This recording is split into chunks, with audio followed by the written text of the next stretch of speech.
Salut les devins, c'est Saikyo. Il est temps, il est l'heure, tel que j'aurais pu le dire il y a de cela quelques années, de se faire le point concernant le tout dernier trailer de Bleach, la saison 3, partie 3, le troisième cours, appelez-le comme vous le désirez, mais ça revient bien au même. Nommé Le Conflit, annoncé comme diffusé dès 7 octobre 2024. Je vais prendre et affirmer une direction drastiquement différente de ma posture lors de mes reviews à l'époque de cet animé Guerre sanglante millénaire, à savoir que je vais entrer dans les entre guillemets spoilers. Vous savez que pour moi, parler du manga à ce stade-là, 10 ans, je ne sais combien plus tard, ce n'est pas du spoiler, mais je comprends que ça puisse déranger certains qui s'étaient préservés. Je ne comprends toujours pas ce qui les avait motivés à se priver du manga, car il n'y avait aucun signe de vie ni de retour de l'anime, mais en tout cas ça a été payant, GG à eux, et je vais le faire pour deux raisons. Premièrement, car ce trailer l'oblige. Si l'on ne discute pas manga en même temps que ce trailer, à mon sens, il n'y a aucune pertinence, aucune valeur ajoutée. Secondo, et avec mûre réflexion, il me semble que ça m'a clairement bridé dans mes précédentes analyses et je ne laisserai plus cela se reproduire à l'avenir. Je comprends que cela puisse susciter certaines réactions chez ceux qui veulent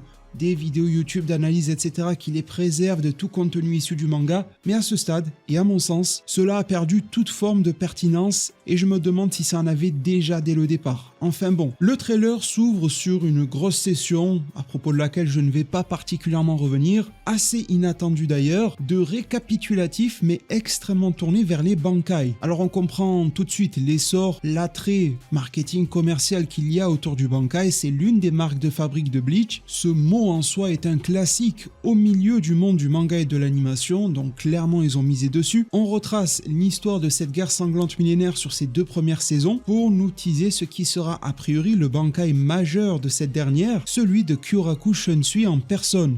On le voit prendre la posture, on l'entend exprimer le terme de Bankai, et je suppose que ce sera le combat de fin de cette saison pour nous proposer un cliffhanger similaire à celui de la partie 2. On avait Ichibe face au fameux Yojimbe. En plein combat, on nous a coupé, c'est à la fois frustrant et fonctionnel. Je pense qu'un schéma similaire va se répéter en saison 3, mais peut-être pas coupé d'une manière aussi sauvage. Peut-être plus en fin de bataille pour Kyoraku que en plein 2/3 comme ça peut l'être pour Ichibe. À la suite de cela, c'est Ichigo Kurosaki en personne qui est mis à l'honneur, et je pense que durant ce trailer, pour mieux comprendre sa chronologie, il va falloir s'attarder sur l'éclairage. En fonction de celui-ci, on pourra plus ou moins déterminer la nature des scènes, et la compréhension étendue que j'en propose concernant Ichigo, c'est que lorsque l'éclairage est clair, il se bat face au roi Quincy. Lorsque l'éclairage est sombre, il se confronte à Uryu Ishida, le combat existant dans le manga mais étant très court, qui va être, j'en suis convaincu, extrêmement développé. Je pense que tout est monté pour donner l'impression d'être relativement le même combat, mais qu'il ne faut pas forcément être dupe non plus. Je nuancerai par le fait que le combat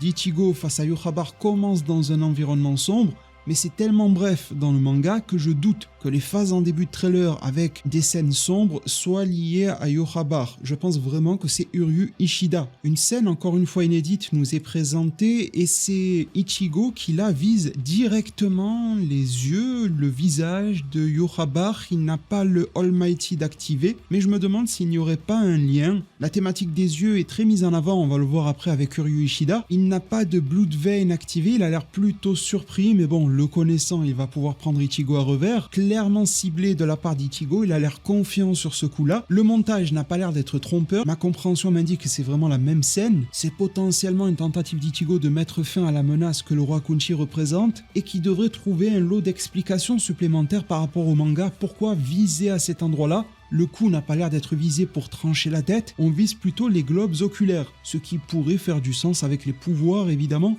de l'empereur Quincy. Ichibe nous est à nouveau teasé, mais avec ce trailer j'ai le ressenti ferme que l'on est quasiment déjà passé à autre chose. Le combat Ichibe-Yojimbe va se clôturer évidemment en beauté, mais devrait être quasiment l'apéro de cette saison, ce qui est plutôt bon signe me direz-vous, et qui n'a pas l'air d'être maltraité du tout. Quand on voit déjà le constat visuel, il y a vraiment une forme d'iconisation du personnage, un appui de la superbe de son Bankai, le traitement visuel est vraiment réussi. Encore une fois, les équipes en matière d'animation sont très calées sur le fait, et c'est assez rare pour le signifier, de représenter des épées, des sabres, des katanas vus de face. C'est répété à quelques reprises, ne serait-ce dans ce trailer, les proportions sont réussies, avec ce Ichibe tentant a priori de porter le coup final sur Yojimbe. Et bon, que je traite de spoiler ou non dans cette vidéo, je pense que tout le monde avait prédéterminé l'issue de ce combat. aussi intense soit-il. J'aime beaucoup la thématique de la paix et du conflit qui sont traités ici. On se rappellera, alors j'ai plus la phrase exacte, je vais le paraphraser, mais dans les tout premiers épisodes de la guerre sanglante millénaire, une mention au conflit en particulier était faite par Yug'Habar et il ramenait le conflit à une tâche absolument pas aisée et quelque chose qui s'apparente plutôt à un fardeau plutôt qu'à une envie sanguinaire de tout éradiquer. À l'opposé du conflit, on peut trouver la paix, et on a Ichibei qui demande à Yug'Habar dans le texte si la paix en revient à cela. Telle est la paix conformément à la vision et la définition que s'en fait le chef des Quincy. C'est d'amener le conflit, un conflit dans la dureté, et lui-même reconnaît qu'à la fois pour son camp et pour sa propre personne, c'est une difficulté dans laquelle il se met pour apporter la paix à ces mondes. Alors que l'on a traditionnellement l'image de la paix qui se construirait par une nécessaire discussion, par une nécessaire posée des armes. Lui, au contraire, est convaincu qu'il faut absolument aller à la bataille pour obtenir de force la paix. La paix ne pourrait découler que du conflit. C'est une philosophie bien particulière que je ne valide absolument pas à titre personnel. Malheureusement, on peut se rendre compte que dans nos conflits réels sur cette planète, il faut souvent en arriver à des conflits armés maximaux pour que le dépôt des armes soit réalisé ensuite. Alors qu'en définitive, chaque conflit ayant trouvé la paix a mené à une discussion, à une entente et à des entités ennemies qui se sont posées autour d'une même table pour arriver à en sortir avec une parole commune.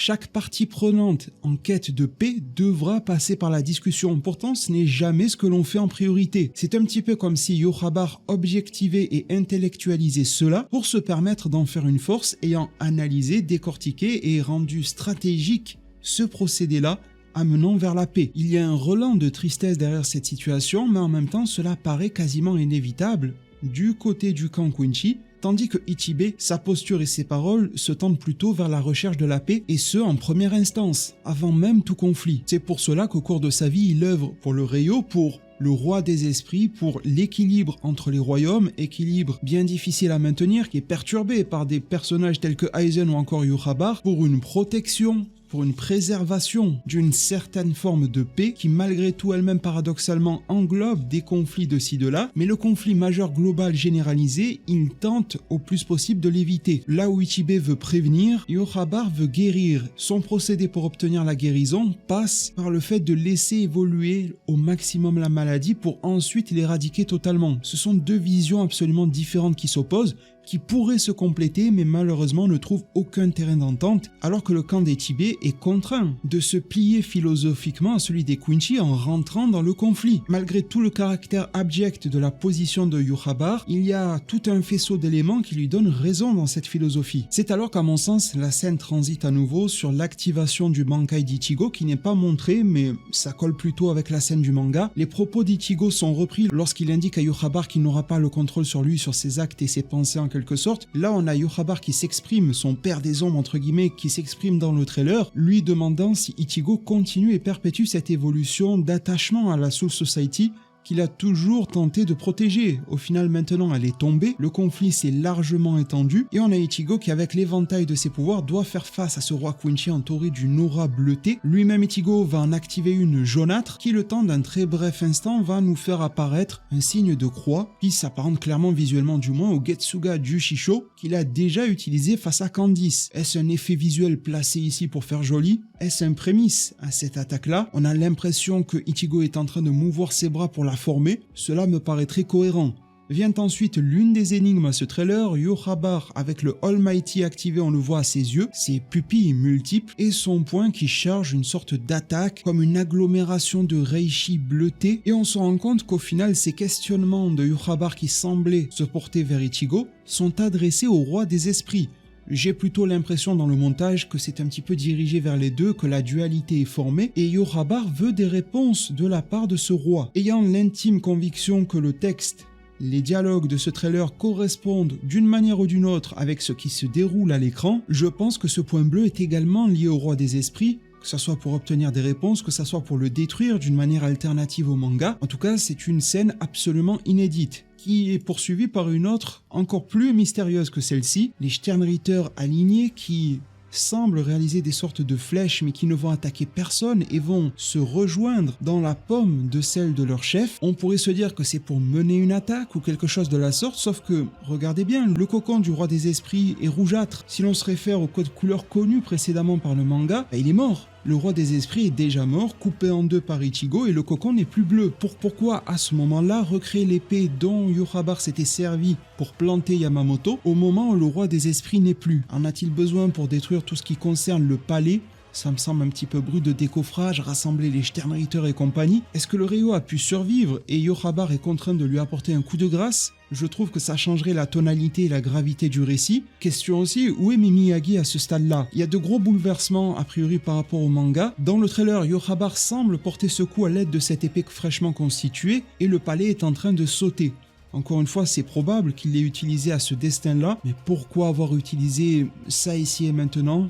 Et suite à ce terme apporté au palais du roi des esprits, on voit que du côté de la Soul Society, c'est la panique. Notamment avec Yoraku Shunsui qui a l'air d'appeler chacun et chacune à la fuite. On peut penser que c'est dû aux effets, au retentissement de cette explosion, à la dégradation de l'équilibre entre les mondes, mais je pense qu'il y en a un qui n'est pas à négliger, l'utilisateur du Hado numéro 90, le fameux cercueil noir Kuro Itsugi, Aizen Sosuke en personne. Je le verrais bien être en train de l'utiliser vis-à-vis de cette situation absolument inédite au palais du roi des âmes. Il va faire ce que bon lui semble comme dans le manga, et vu que les pouvoirs de chacun sont amplifiés dans cet animé par rapport à ce qu'ils étaient au manga, je pense que ça va avoir des répercussions encore plus grandes, que ça va générer de l'inquiétude jusqu'au capitaine commandant de la Soul Society face à un tel pouvoir déployé. Entre en scène ensuite Ukitake, suivi ensuite du fameux Miyagi, en vous faisant remarquer que le ciel au-dessus de ce toit absolument fracassé est rouge. Nous menons à cette scène de Yumichika, Isagi et de Ikkaku avec un ciel rouge se battant face aux créatures déversées en ce monde par Yorohabar, ce qui amène à penser à un remaniement encore une fois par rapport au manga, le retour de cette infâme DA rouge là, direction artistique toute rouge avec le ciel tout rouge, franchement je la trouve imbuvable, j'ai fait avec en première saison etc, mais quand le ciel bleu est revenu c'était une libération, la voir revenir ici c'est une nouvelle construction, mais le truc c'est que dans le manga on devait avoir un environnement très sombre en fait. Les ténèbres devaient s'abattre sur les mondes de par la main de Yorohabar et au final c'est à nouveau rouge. Peut-être qu'envoyer des créatures sombres dans un environnement sombre avec des Shinigami qui sont habillés tout en noir c'était difficile à gérer, mais on va le voir plus tard, des scènes sombres ils sont capables de les faire, puis autant respecter et rester fidèle au manga quand cela est possible, sachant que ce ciel rouge n'a pas spécialement de quoi les rendre fiers, donc je me questionne à ce sujet-là. Nouvelle scène inédite, le Bankai de Abarai Renji qui est réutilisé ici, c'est compréhensible, je m'attends à voir d'autres personnages aller encore une fois à leur maximum, ce sera peut-être leurs dernières interventions durant cette guerre sanglante millénaire, donc autant les valoriser tant que faire se peut. Contre qui c'est une énigme, par contre dans quel environnement on en a un petit indice, avec cette coloration et liseré violacée sur le personnage avant qu'il n'active l'aura jaune, qui dit violet dit Varvelt, le vrai monde, vrai château reconstruit par Yorohabar en lieu et place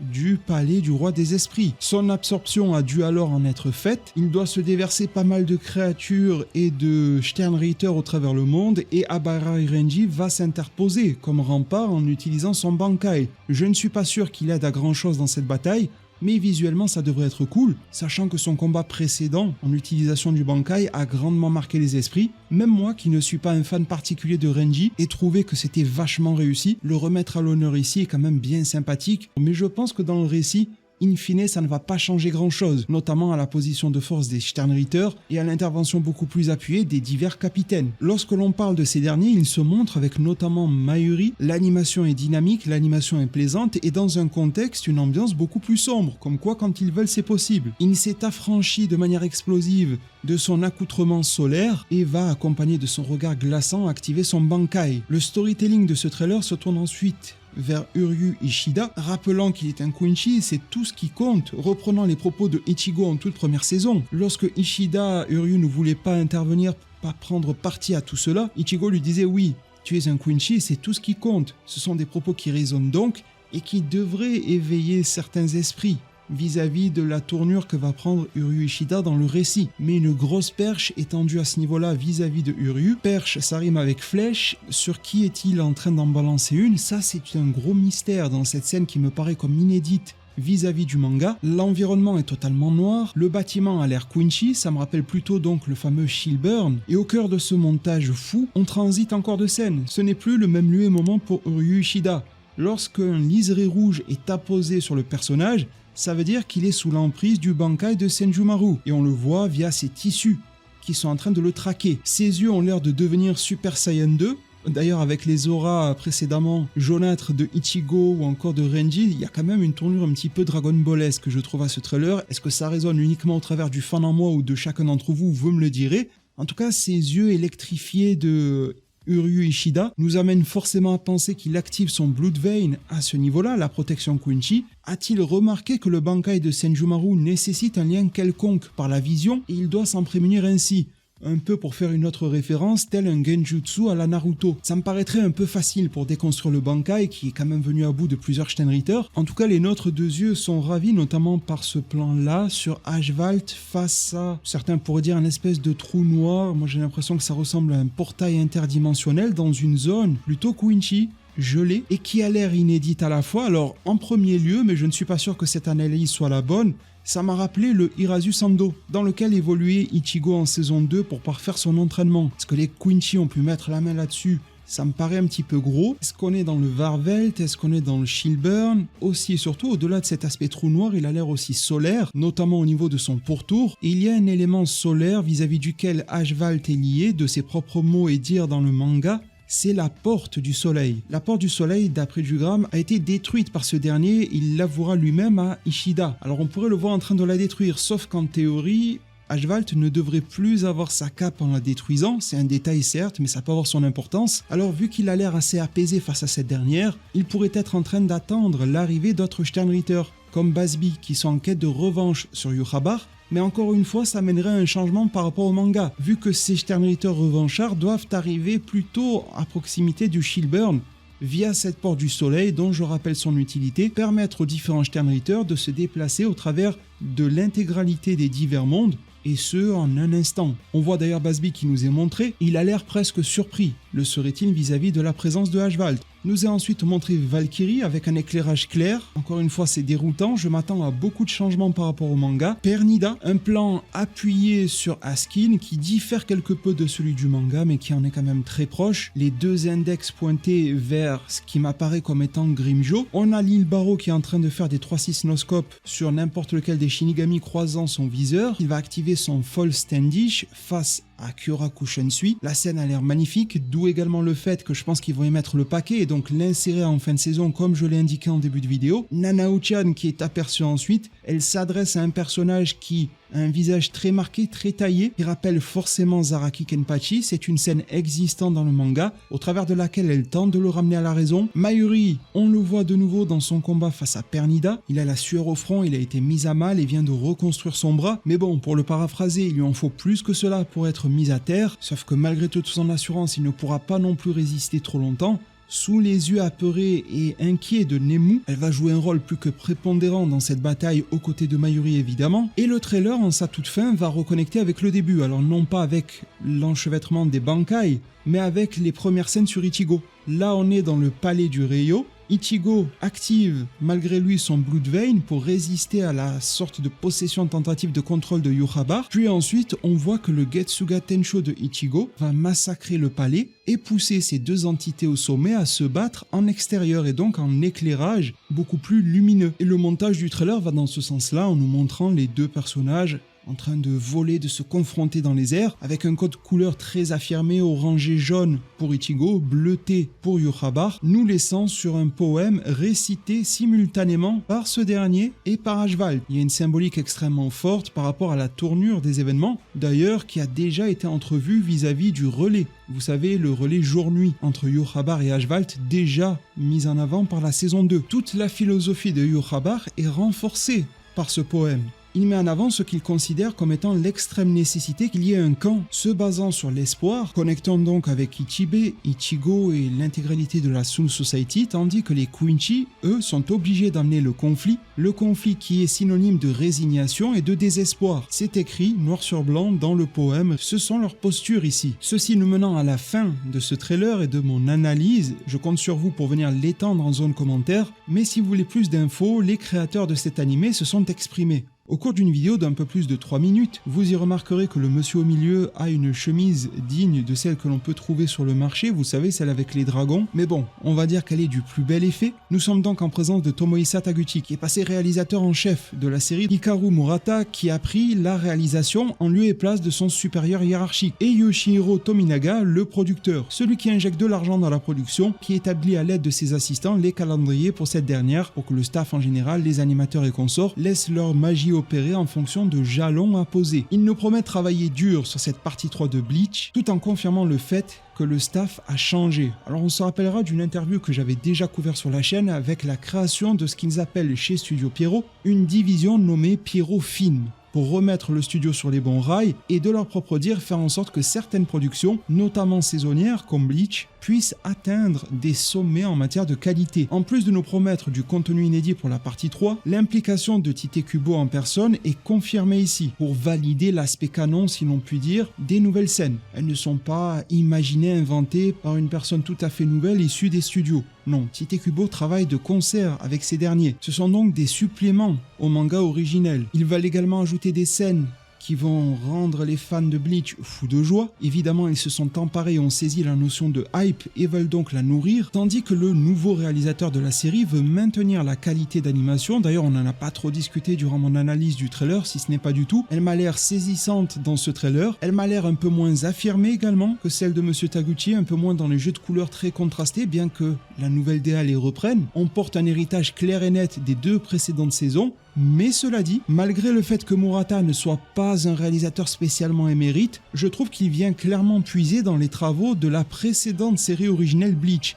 Et c'est loin de me déplaire. J'ai vu beaucoup de similarités entre ce trailer 3 visuellement et l'arc Fullbring animé à l'époque, avec un étalonnage au niveau des couleurs, avec un trait et un dynamisme dans l'animation qui s'y apparentait beaucoup plus. Bien que chaque plan des 2 premières saisons avait l'air d'une œuvre d'art, on pouvait aussi reprocher à l'animation son manque de dynamisme, son adaptation trait pour trait des cases du manga, et j'ai l'impression que la partie 3 s'en émancipe totalement. Le nouveau réalisateur nous dit qu'il va implémenter encore plus de CGI, la fameuse 3D dans la partie 3 qui n'y en avait dans la partie 2. C'est vrai qu'elle était globalement tenue dans les 2 premières saisons d'une main de maître. Mais avions-nous besoin d'en ajouter encore plus? Je ne pense pas que cela soit un bon point, mais en même temps, si l'on considère que le trailer de cette partie 3 est une note d'intention, celle-ci est bourrée d'animation 2D. Il y a un petit peu de 3D, il y a aussi de la 3D recouverte par des correctifs 2D, mais ça n'avait pas l'air de dénoter particulièrement de la partie 2. Alors, de quelle ampleur et mesure la CGI sera plus prépondérante qu'en seconde partie?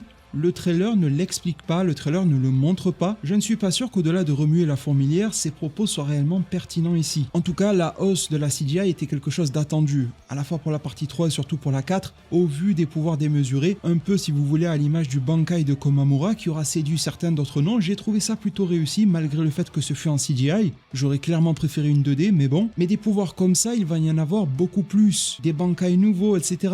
Donc je pense que la 3D sera mise en valeur, si je peux le dire ainsi, dans ce type de cas. De manière générale, il insiste sur le fait que la qualité d'animation sera améliorée, alors là je suis preneur, qu'elle soit 2D ou 3D, plus de visuels épiques et aussi et surtout beaucoup plus de capitaines utilisant leur Bankai. Là c'est le producteur qui parle, on sent qu'il a envie d'avoir un énorme retour sur investissement. Il a envie de surhyper les gens avec ce qu'il dévore, à savoir les Bankai, et donc il leur dit oui, vous les fans de Bankai, on va vous en donner encore plus, on va vous matraquer avec, bien plus que dans le manga. Ça va être le festival des Bankai a priori à partir de cette partie 3, ça l'était déjà un petit peu.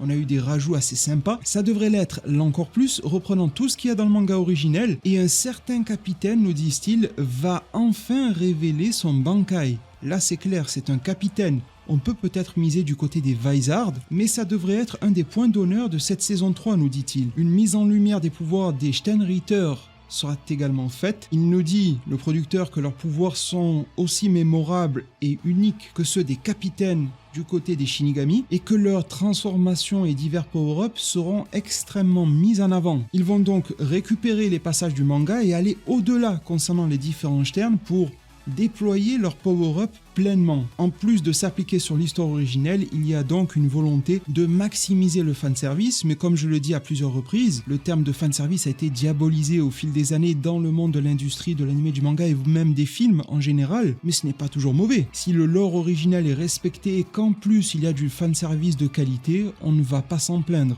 À ce stade, mes très chers devins, j'ai de bons espoirs concernant cette partie 3. Je suis curieux et non pas inquiet concernant les remaniements. Je pense qu'ils seront malgré tout respectueux du matériel originel, validés, supervisés, voire même travaillés par Tite Kubo. Ces moments fanservice, Bankai et transformation de Sternhater ou autres pourront également apporter plus de piquant aux diverses scènes. Ils pourront se confronter pourquoi pas à des personnages côté Soul Society tels que Abara et Renji, on a vu son Bankai dans le trailer, et donc sans changer le fil conducteur et directeur de l'histoire originelle, on pourrait avoir des rajouts sympas qui vont s'y greffer, et peut-être pourrait-on présumer que cette saison 3 sera la meilleure en termes d'adaptation et d'amplification des travaux originels de Tite Kubo qui pour diverses raisons avaient été bridés en son temps. Si à l'issue de cette vidéo vous êtes encore en manque de Bleach, je ne peux que vous rediriger vers celle concernant le nouveau jeu Bleach qui va arriver sur PlayStation 5, 4, Xbox Series et PC. C'est d'ailleurs assez drôle de voir que ce jeu récupère la direction artistique qui pour moi s'apparente clairement à la saison 1 et 2 de Bleach Guerre sanglante millénaire, mais d'après les leaks, s'arrêterait à la période Arrancar, hors DLC, tout en apportant une touche un petit peu originale de la part des équipes de développement, tandis que la série animée Guerre sanglante millénaire s'émancipe un minimum de ce qui a été fait en saison 1 et 2, tout en préservant l'héritage de celle-ci,